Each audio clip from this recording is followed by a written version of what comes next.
Hi.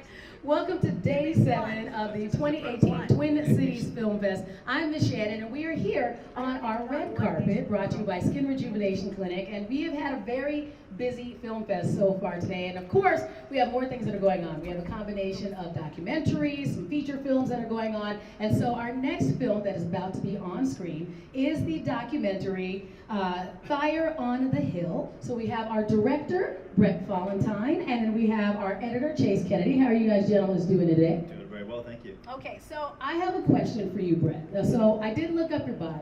So I know that you were working on a lot of like these high, big budget, like fancy things like Avatar and Star Wars. And so this is your first full-length documentary, right? Correct, yeah. So what made you decide to go this route and go, this is a story that I think needs to be told? Well, there's two questions in there. In terms of the documentary route, this is just something that I happened upon. I heard about this community, this small community down in South LA, and I just wanted to find out more. I was like very much a curious mind person, and so I just started going down there, and I met someone, and then he introduced me to another cowboy, and then they introduced me to two more, and then now I'm on rides with them and filming it, and it just kind of evolved very naturally. And can I back up just a second, because we did talk about cowboys, but we probably didn't give people enough information about this actual documentary and what happens in Fire on the Hill. Sure, yeah. So Fire on the Hill is a story, it's a documentary about a really small group of black urban cowboys in South Central LA and Compton, LA. And in 2012, the last inner-city stable, known as the Hill, burnt down. And you know, it was a very unfortunate occurrence, but I was fortunately there to capture what it was beforehand and the life for the next few years afterwards, and so that's what the film is about. So did you really like learn about this community just while you were doing the documentary, or had you had a glimmer of, I think I heard about it from, you know, across town, you're like, I think I heard there was a place where they have black urban cowboys, let me go check it out. Yeah, I mean, I'm kind of like most, I've never heard about this, and I did not know about this. And I heard from a friend who worked down in South LA that there was this culture, and there were these guys riding around, and women too, men and women riding around the streets of South LA, and it was something that I just needed to see. And so I went down there, I waited in my car, I got there about 6:30 in the morning, I waited in my car till about 10:30, no one showed up, but I did find horse manure, and over the next 2 weeks, I followed a trail of horse manure, and it led to the Hill, and that was kind of the beginning of this project. Again, I had no idea, but as soon as I found out about them, and as soon as the Hill really burnt down in 2012, and started learning about how important this community was to the greater South Central area, that's when I really started diving in and finding and learning about the history of Compton, and learning about why you can ride around in the streets of Compton today. It goes back to the founder, Griffith Compton, and just even the larger black cowboy community that's across the nation.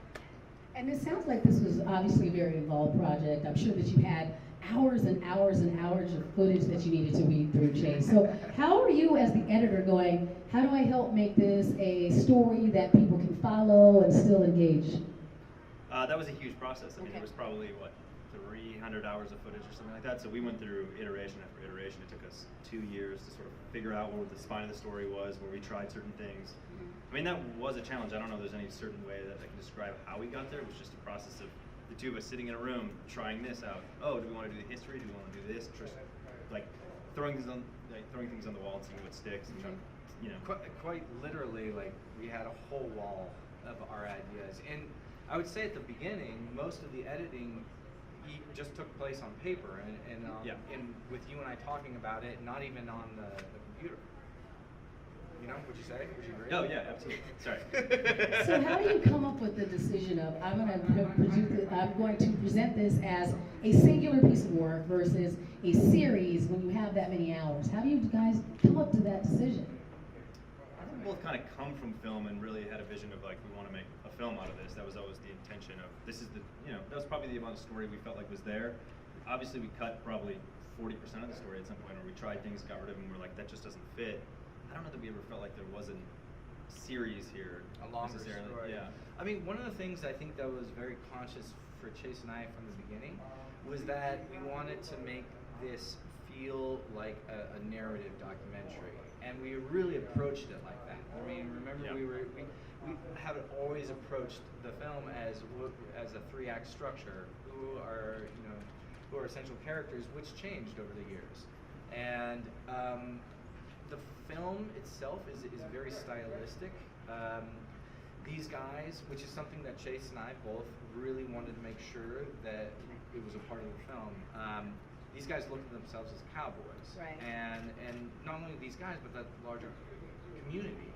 And so they see South LA and South Central in a very different way. And so both Chase and I wanted to present South LA in a very different way. We wanted to present it how they see it through their eyes. And so that's why the film style is much like a Western movie.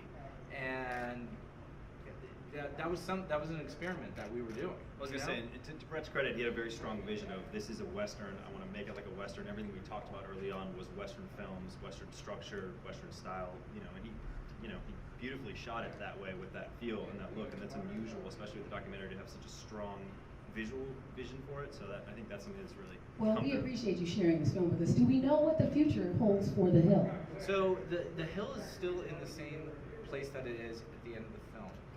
The film has always been the intention of us to have it be a working tool that brings attention to this area, to this community, and already the film is doing a lot of work already for that. Already we're getting a huge amount of the equestrian community is starting to reach out.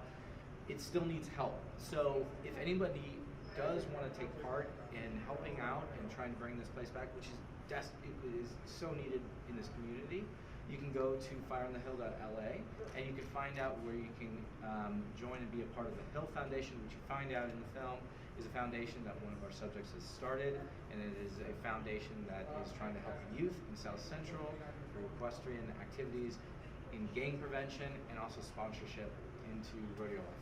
Well, thank you for sharing Fire in the Hill with us here at the Twin Cities Film Fest. We know you have some additional film festivals that are in the future for this documentary, so we look forward to you sharing that, and remind everybody to go to fireonthehill.la if you want to get involved and help them rebuild. Thank you very much to Brett and Chase. We look forward to seeing your film. Yeah, thank you very much.